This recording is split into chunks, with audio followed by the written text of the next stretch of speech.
Сәлем достар, бүгін сіздерге бір жасағаннан керемет болып шығатын, өте тез дайындалатын дәмді оладьидің рецептісімен бөлісетін боламын. Сіздер де осы рецептпен дайындап көріңіздер, сіздерге ұнайтынына толықтай сенімдімін. Видеоны міндетті түрде соңына дейін қарап, каналыма тіркеліп, қоңыраушаны басып қойыңыздар.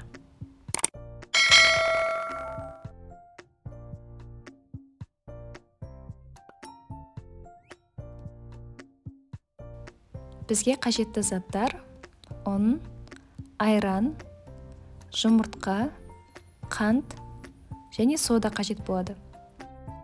Ең алдымен ыдысымызға жұмыртқаны жарып, үстіне қант қосып, жақсылап венчикпен араластырамыз.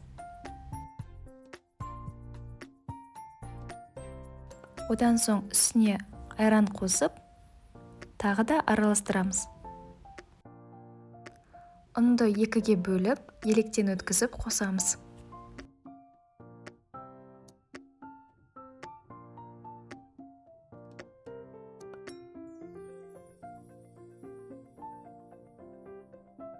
Мен 200 грамм ұн қостым. Ұн әртүрлі болуы мүмкін, сондықтан да консистенциясына қараймыз.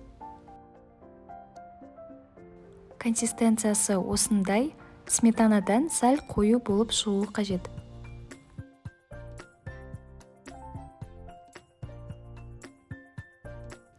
Содан соң үстіне сода қосып, жақсылап араластырамыз.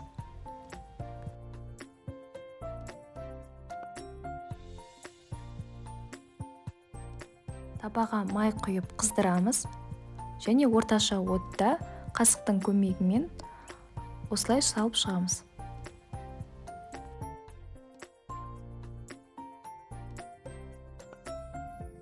3-4 минуттан соң осындай тесіктер пайда болған кезде аударып, екінші жағын пісіреміз.